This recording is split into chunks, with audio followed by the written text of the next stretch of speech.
Okay, guys, I'm here to review the Great American Bash 2007 as part of my Great American Bash review series.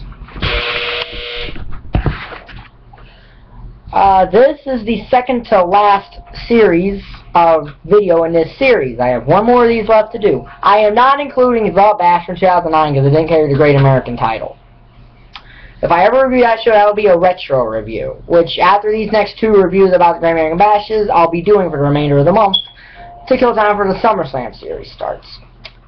So, Great American Bash 2007 took place July the 22nd, 2007, from the HP Pavilion in San Jose, California. There are 8 matches on this card, so 50 is the possible rate. So 40 is the possible rating for this show. We open up with the WWE United States Championship match, MVP versus Matt Hardy. Very good match here, 3.5 stars. Very, very good match. I thought MVP and Matt Hardy had good chemistry together, and I thought that they always had good matches with each other. And this is no exception. This is a very good match. MVP wins after he kicks Matt Hardy in the face and does the playmaker, and he retains the U.S. Championship, a championship that he would hold till Backlash 2008, if I remember correctly. So, good match, 3.5 stars. So then we get a Cruiserweight Open for the WWE Cruiserweight Championship. It's Chavo, Guerrero versus Jimmy Wang versus Shannon versus Funaki versus Jamie Noble. At the beginning of this match, Hornswoggle comes into the ring as the bell rings, so it's also versus Hornswoggle.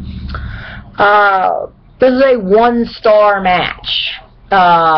At the finish comes, there's a Tower of Doom spot with Noble, Chavo, and Yang. And then Hornswoggle with a tadpole splash on Noble and wins the Cruiserweight Championship, which essentially was the death of the Cruiserweight Championship in the WWE. Hornswoggle, to my knowledge, never defended that title, and then WWE essentially got rid of it. So, yeah, Hornswoggle was the last Cruiserweight Champion. It happened at this event, and I always thought that was kind of stupid, to be honest. But what you gonna do? In fact, the push that Hornswoggle got in 2007 was always weird. It was just odd. Everything related to Hornswoggle, I never found that entertaining. But then again, I was not a little kid either, so 1 star. So then we get a Singapore Cane on a pole match. The Sandman versus Carlito. This is a 1/2 star. I remember the fact that Sandman does a couple wrestling moves that are not punches, and they are like armbar things. But finish comes when Sandman shimmies up the pole, gets a Singapore Cane, goes to use it. Carlito ducks and then hits him with the backstabber and wins the match. Nothing much more to this match. It was just what it is, 1/2 star. Then we get the WWE Women's Championship match. Candice Michelle versus Melina. 1 star, not a bad women's match, but not a good women's match. Candice wins with her candy wrap finishing move, which is kind of like an unprettier turned into a bulldog. Candice at this time was the first Diva Search contestant to win the Women's Championship, but she's not the most successful. The most successful ones are Michelle McCool, Layla, and Eve Torres. Okay, Eve's a 3-time Divas Champion. Michelle, I think, is a 4-time if you count both, 4 or 5 if you count both the Women's and Divas Championship, but she held both of them. And Layla is, I think, a 3 or 4-time Women's and Divas Champion if you count both of them. So, while Candice was the first, Michelle, McCool, Eve, and Layla are probably the most successful ones. And I really don't know why the WWE is bringing back the Diva Search, really. I mean, it only has 4 real success stories, but only one's with the company and is completely and utterly irrelevant. So 1 star. So then we get the WWE Intercontinental Championship match, Umaga versus Jeff Hardy. Surprisingly good match here, 3 stars.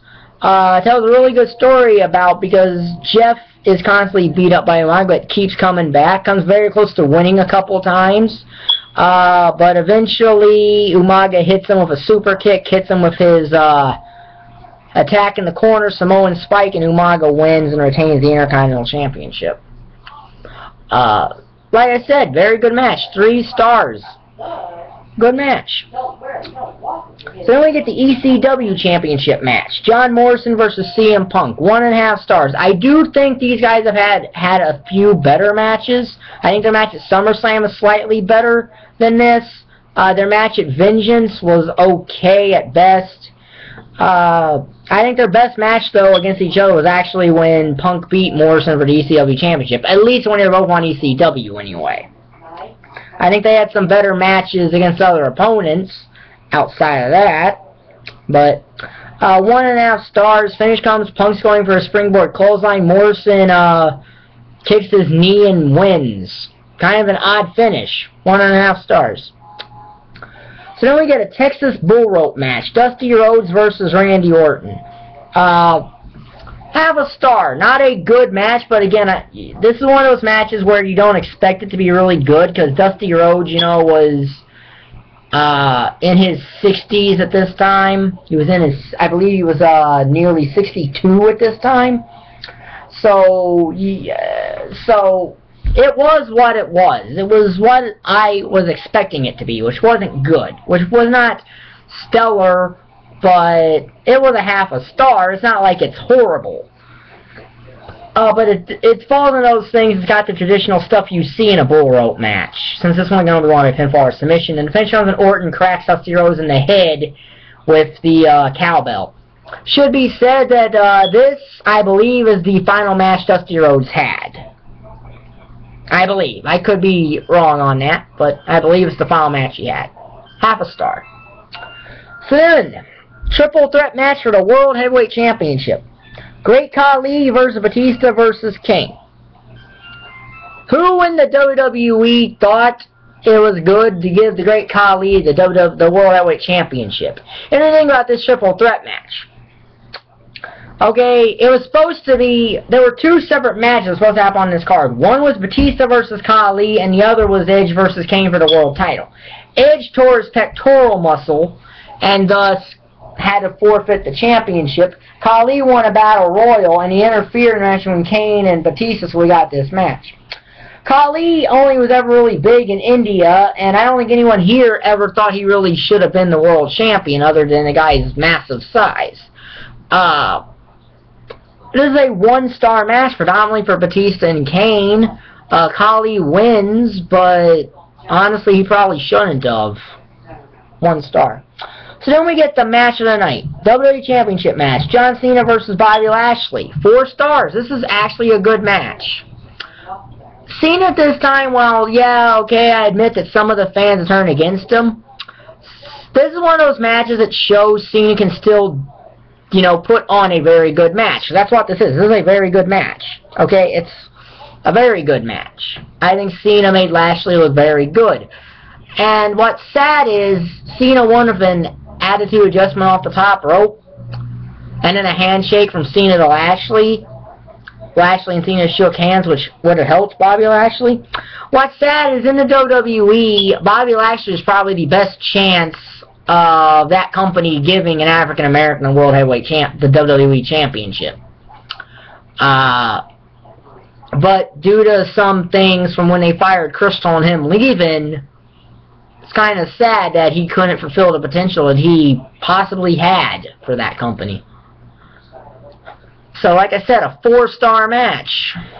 Wrong guy probably won, in my opinion, but But again, that's not Cena's fault. That, you know, that's just WWE creative sometimes. So out of 40 stars, we get 16. That's a very high C-. It is by far the best show of the 5 WWE-produced Great American Bashes. This is the best because I don't think 2008 is as good as this one. Off the top of my head, I have seen it before, but I don't think it's as good as this one is. This will be in the Great American Bash Review Series playlist.